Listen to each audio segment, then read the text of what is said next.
I bid you welcome.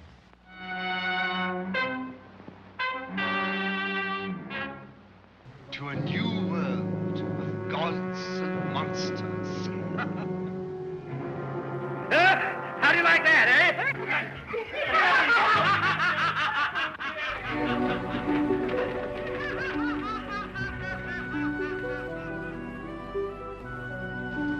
Even a man who's pure at heart and says his prayers by night may become a wolf when the wolfbane blooms and the moon is full and bright.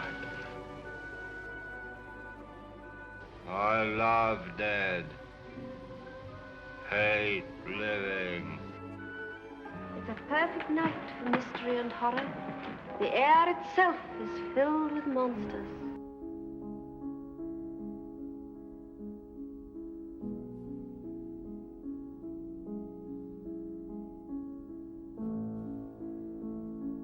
James Whale was always the pluperfect gentleman, and beyond that, the genius. May Clark, Elizabeth, and Frankenstein notes to author Gregory Menck.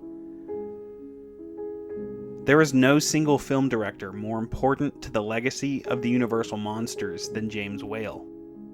His vision and creativity shaped the universe of 1930s horror films, bringing Karloff's legendary monster to life and changing the world forever.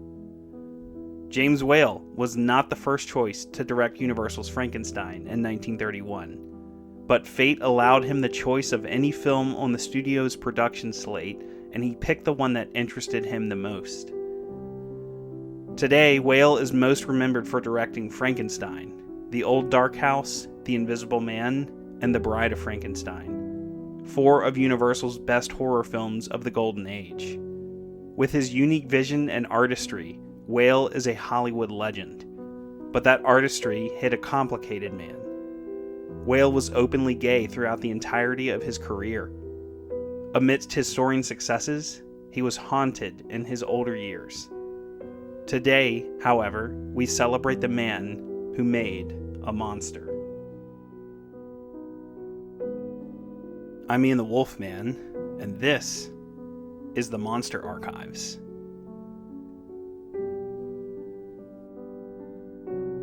James Whale was born in Dudley, Worcestershire, at the heart of the Black Country on July 22, 1889. He was the 6th of 7 children of William, a blast furnaceman, and Sarah, a nurse. He attended Cates Hill Board School, followed by Baylis Charity School, and finally, Dudley Blue Coat School. His school attendance halted in his teenage years due to the cost, as well as his labor being needed to help support his family.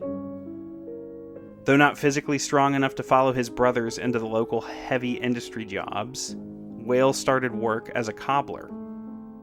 He would collect the nails recovered from replaced soles and sell them for scrap to earn extra money.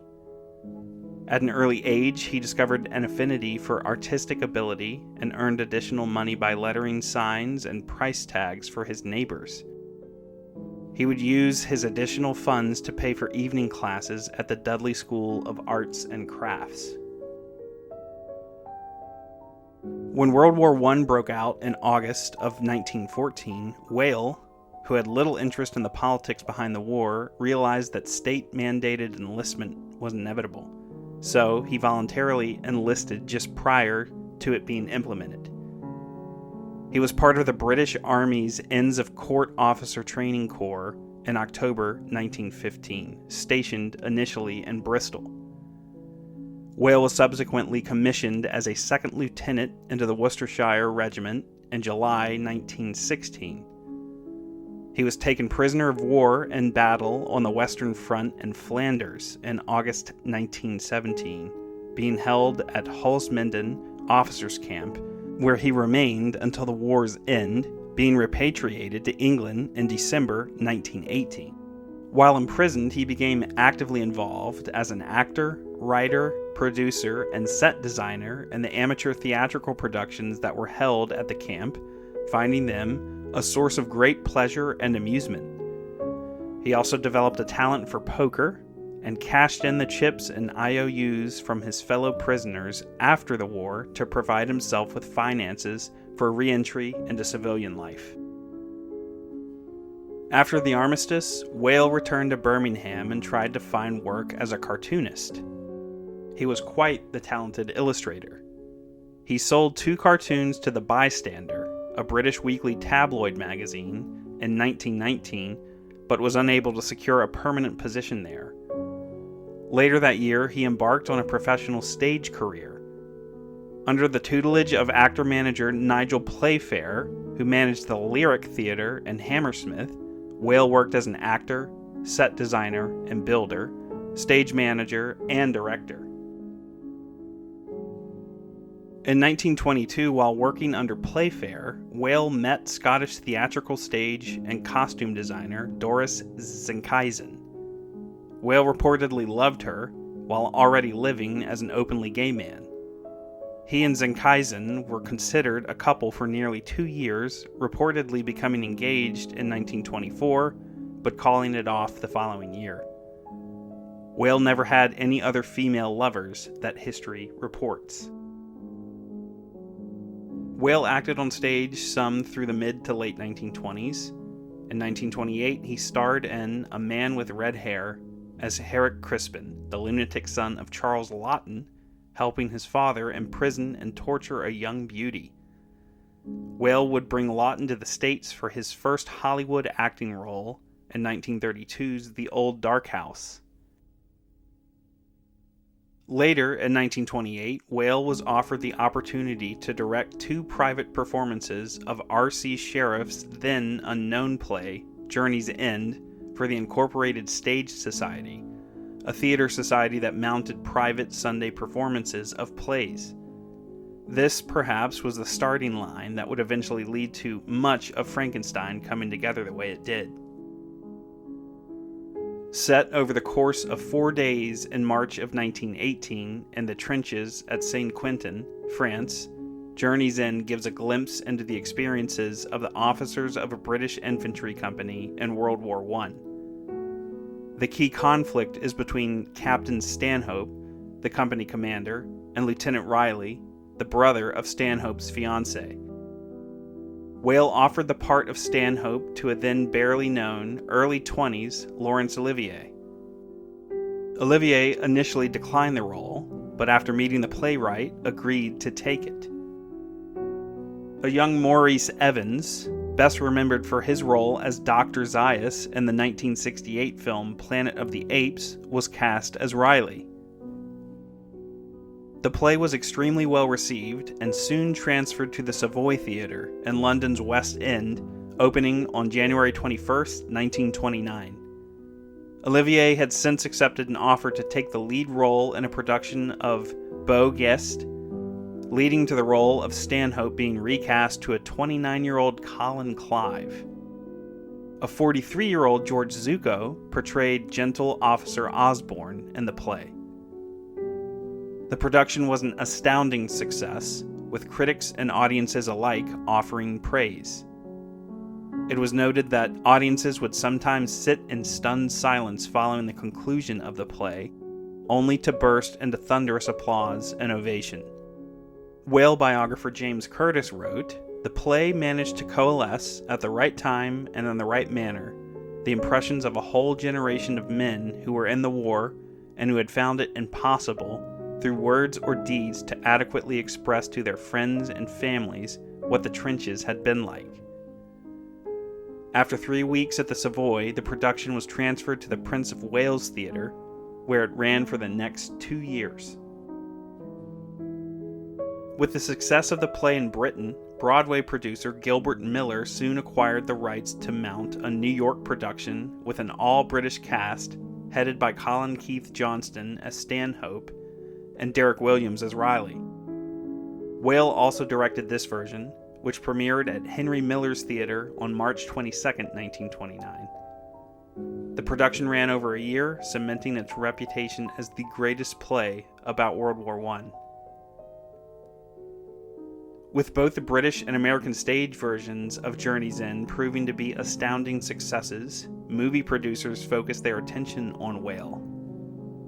This was during the time of transition to sound, and many studios were interested in hiring actors and directors with experience in dialogue. Whale traveled to Hollywood in 1929 and signed a contract with Paramount Pictures. He was assigned as a dialogue director for a film called The Love Doctor. He completed his work on the picture in 15 days, and his contract was allowed to expire. It was around this time that he met American Hollywood film producer David Lewis, who would be Whale's romantic partner from 1930 through 1952. Soon after his contract at Paramount expired, Whale was hired by independent film producer and aviation pioneer Howard Hughes, who planned to turn his previously silent production of Hell's Angels into a talkie. When The Jazz Singer was released in October 1927, several weeks before the start of principal photography on Hell's Angels, Hughes saw the possibilities of the success of sound pictures. A year and a half later, Hughes decided to convert the already completed film to sound. The original female lead, Norwegian-American Greta Nielsen, had to be replaced due to her accent. Jean Harlow became a major star as her successor.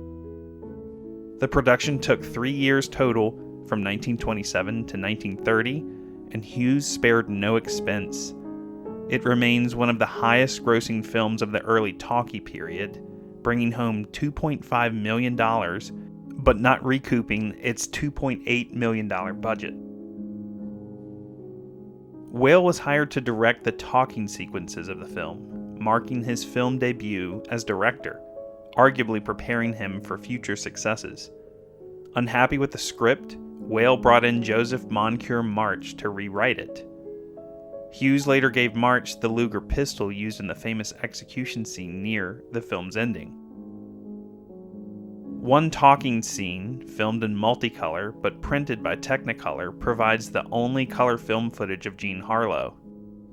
Multicolor was not prepared to print the number of inserts needed for the wide release that Hughes wanted. Harlow, who was only 18 at the time, was inexperienced and required a great deal of attention from Whale, who shut down production for 3 days while he worked with Harlow through her scenes. The two reportedly hated each other. Harlow begged Whale for help on her infamous "Would you be shocked if I slipped into something more comfortable" scene. Whale famously replied with, "My dear girl, I can tell you how to be an actress, but I cannot tell you how to be a woman." Hughes, ever the ambitious filmmaker, took so much time working on the film, especially the wild flight sequences, he had to delay the film. This delay allowed Whale to complete his work on the film, gather his pay for the project, sail back to England, and begin work on his subsequent picture, a film adaptation of Journey's End. Having purchased the film rights to the play, British producers Michael Balcon and Thomas Welsh agreed that Whale's experience directing both the London and Broadway productions of the play made him the most logical choice to direct the film. The duo partnered with a small American studio, Tiffany Stahl, to shoot in New York. Colin Clive reprised his role as Stanhope in the film, and David Manners was cast as Riley. Whale had discovered Clive, who reflected the sickly, tormented, and hard-drinking character of Stanhope in real life. The film's cast was reportedly shocked to see just how closely Clive resembled his character. David Manners, whose character of Raleigh died in Clive's arms in the film, shared his memories of Clive with Gregory Mink. To me, his face was a tragic mask. I know he was a tormented man. There seemed to be a split in his personality. One side that was soft, kind, and gentle, the other a man who took to alcohol to hide from the world his true nature. Today, he would find help. Every one of us wanted to help then, but when he was on the bottle, which was most of the time, he put on the mask of a person who repelled help and jeered at his own softness. He was a fantastically sensitive actor, And, as with many great actors, this sensitivity bred addiction to drugs or alcohol in order to cope with the very insensitive world around them. Filming began on December 6, 1929, and wrapped on January 22, 1930. Journey's End premiered at New York's Gaiety Theatre on April 8, 1930. The film was released in Britain on April 14th, while releasing the following day in the US. It was a sweeping critical and commercial success in both countries. Carl Laemmle Jr., whose defiance against his father and studio executives to make his own World War I anti-war epic, All Quiet on the Western Front, had earned his film nickname of Junior's End, premiered his film 2 weeks after Journey's End, rather overshadowing it. While Louis Milestone won the Academy Award for Best Director, Whale wasn't even nominated. Still, his efforts did not go unnoticed. There are many rumors and sinister tales regarding how James Whale ended up at Universal. The most likely scenario is rather simple, however.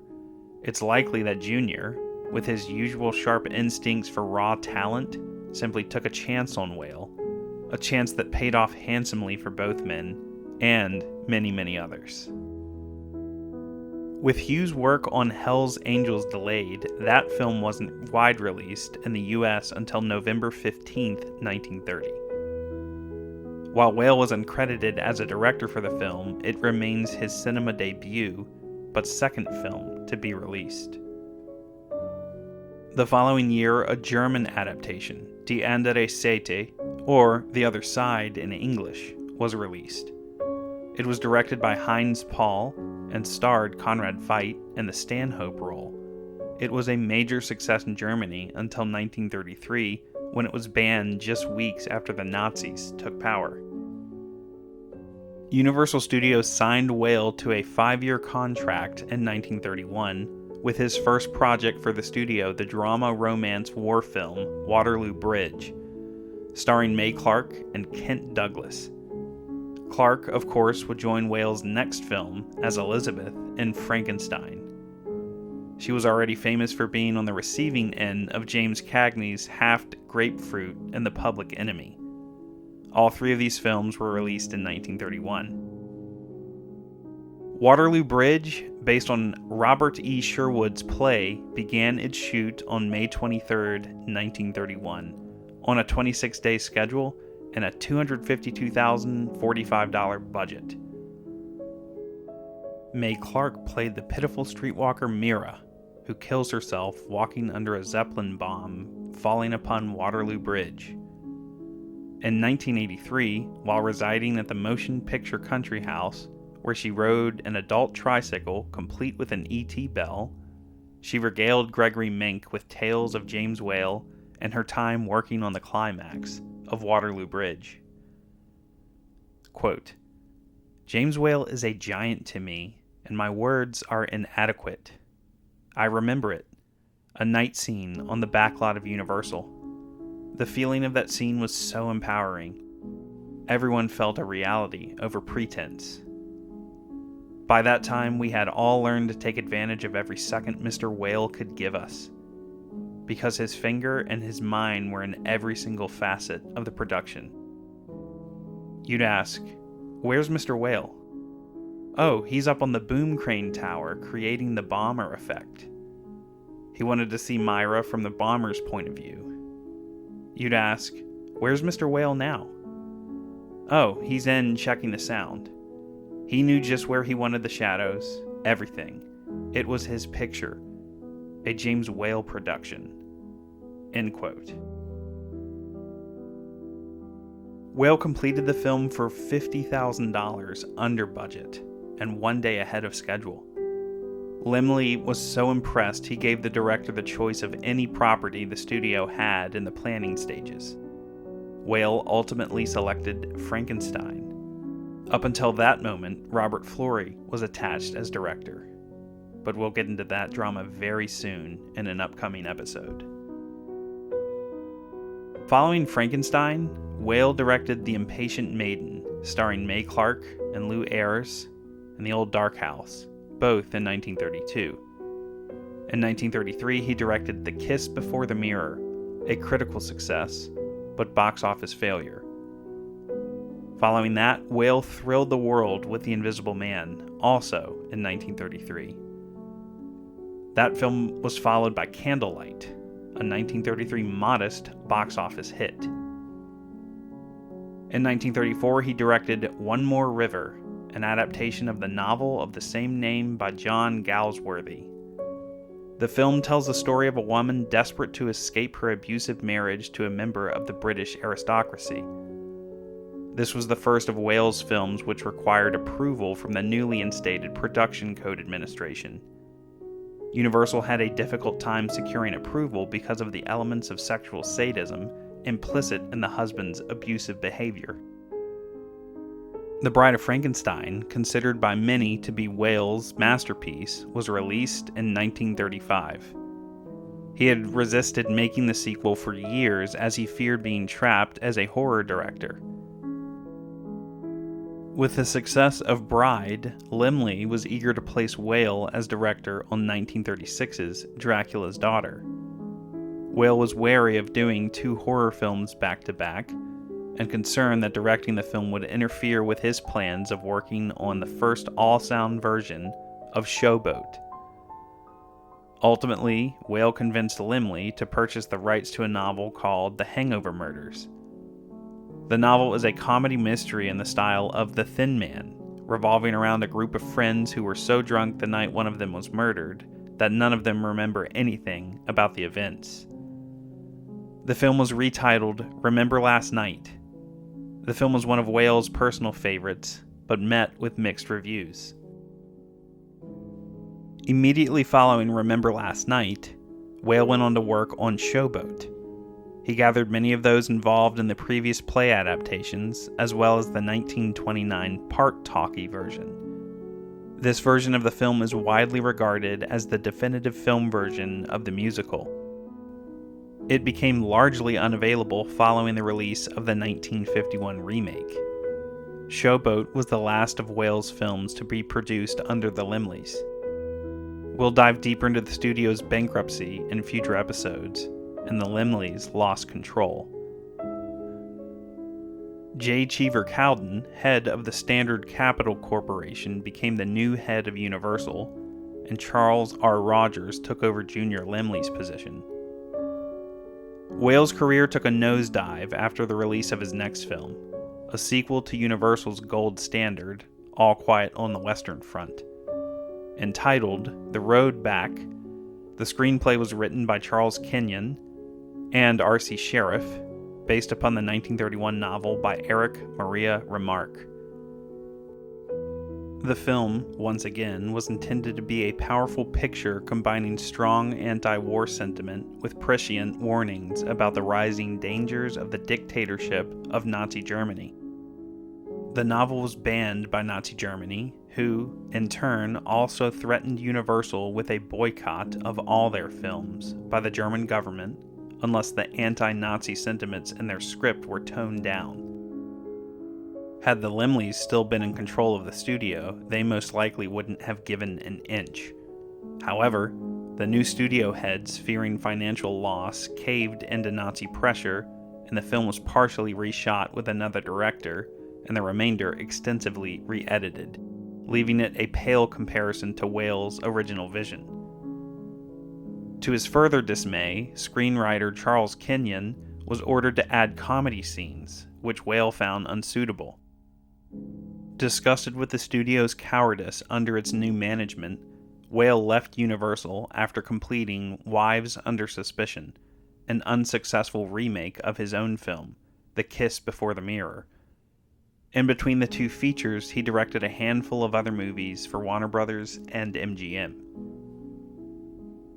Following the debacle of The Road Back, Charles Rogers tried to get out of his contract with Whale, who refused. Rogers assigned the director to a string of B-movies to run out his contractual obligation. Whale's final successful feature film was 1939's The Man and the Iron Mask for United Artists. He retired from the film industry after They Dare Not Love was released for Columbia Pictures in May of 1941. With his film career behind him, Whale found himself at a crossroads. He was offered the occasional job to direct, but always turned them down. His partner, David Lewis, was busier than ever with his production duties, often working late hours. Whale found himself lonely and bored, leading Lewis to buying him a supply of paints and canvases, who rediscovered his love of art and painting. He eventually built a large studio for himself. With the outbreak of World War II, Whale volunteered his services to make a training film for the United States Army.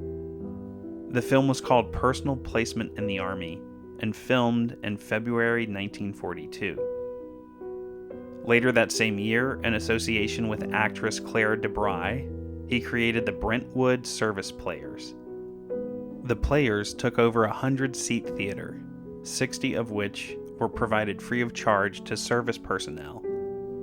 The remaining seats were sold to the public, with the proceeds being donated to wartime charities. Whale returned to Broadway in 1944 to direct the psychological thriller Hand in Glove. It was his first return to Broadway since his failed production of 1, 2, 3 in 1930. Both plays only ran 40 performances. Whale directed his final film in 1950, a short film based on William Saroyan's one-act play Hello Out There. It was never commercially released. Whale's final professional engagement was directing a stage production of Pagan in the Parlor. The production was mounted in Pasadena, California for 2 weeks in 1951. Plans were made to take the play to New York, but Whale suggested London instead. Before opening the play there, he decided to tour the art museums of Europe. While in France, he renewed his acquaintanceship with Curtis Harrington, whom he had met in 1947. While visiting Harrington in Paris, he attended some gay bars, where he met a 25-year-old bartender named Pierre Fogel. Harrington believed Fogel was nothing but a hustler out for what he could get. The 62-year-old Whale, however, was smitten and hired the younger man as his chauffeur. Pagan in the Parlor began a provincial tour in September 1952, initially looking to be a hit. However, the star of the play, Hermione Badley, as the cannibal, Nuga, was drinking heavily and began disrupting the performances with bizarre antics. Because she had a run-of-the-play contract, she could not be replaced, forcing the producers to shut the show down early. Whale returned to California in November 1952, where he informed Lewis that he planned to bring Fogel over early the following year. Lewis was appalled and moved out. This ended their 23-year romantic relationship, but the two reportedly remained friends. Lewis bought a small house and had a swimming pool dug, prompting Whale to do the same, even though he didn't swim himself. He began throwing all-male swim parties where he would watch. Fogel moved in with Whale in early 1953, remaining there for several months before having to return to France for a time. He returned to Whale permanently in 1954, where he took on a manager position at a gas station owned by Whale. Whale and Fogel lived a quiet life, settled into a comfortable routine, until the spring of 1956, when Whale suffered a small stroke. A few months later, he suffered a larger one and was hospitalized. While in the hospital, he was treated for depression with shock treatments. Upon his release, Whale hired one of the male nurses from the hospital to be his personal live-in nurse. Fogel, full of jealousy, replaced the nurse with a female nurse as a non-live-in replacement. Whale suffered from mood swings, growing increasingly and frustratingly more dependent on others as his mental awareness began to decline. James Whale committed suicide by drowning himself in his Pacific Palisades swimming pool on May 29, 1957, at the age of 67. He left a suicide note, which Lewis withheld until shortly before his own death, decades later. Because the note was suppressed, the death was initially ruled as accidental.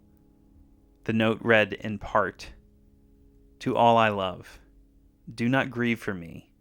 My nerves are all shot, and for the last year I've been in agony day and night, except when I sleep with sleeping pills. And any peace I have by day is when I am drugged by pills. I've had a wonderful life, but it is over, and my nerves get worse, and I am afraid they will have to take me away. So please forgive me, all those I love, and may God forgive me too. But I cannot bear the agony, and it is best for everyone this way. The future is just old age and illness and pain. Goodbye, and thank you for all your love. I must have peace, and this is the only way. Jimmy."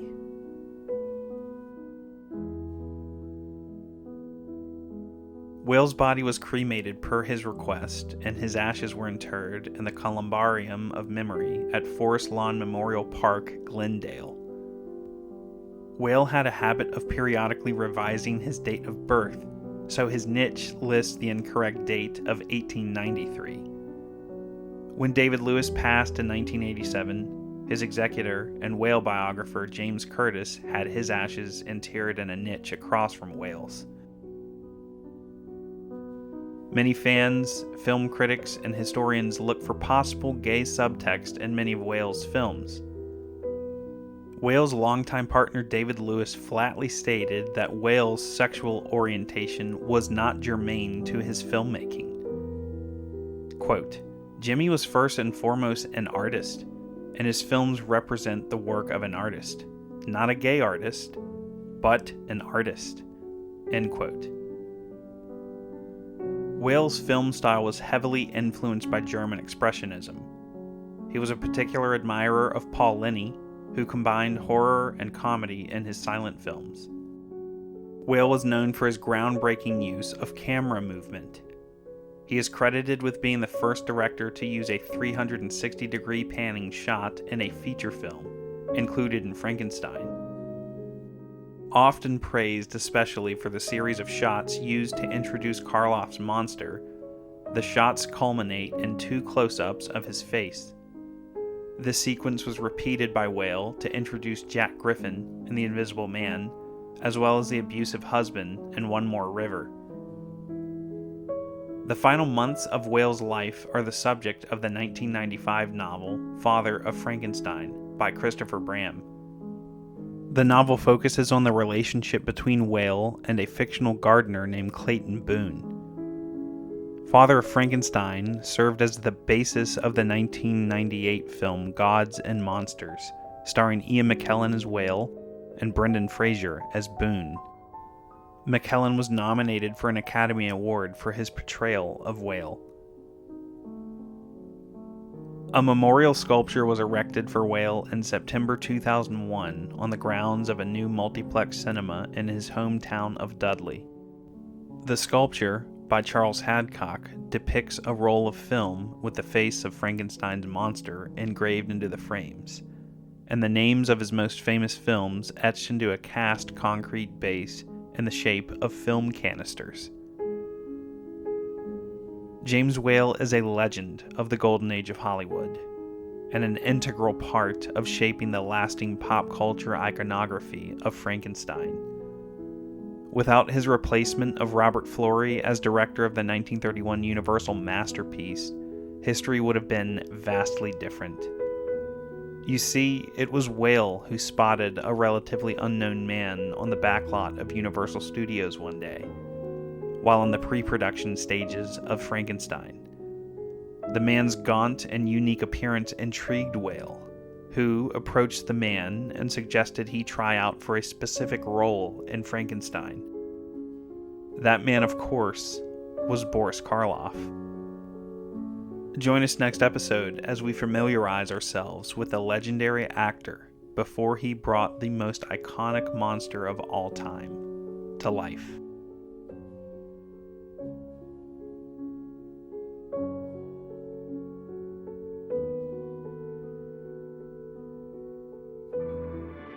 This episode of the Monster Archives was written and produced by me, Ian Bates. For more on the Monster Archives, including scheduling updates and news, be sure to follow at Universal Studios Monsters on Instagram. And thank you for listening.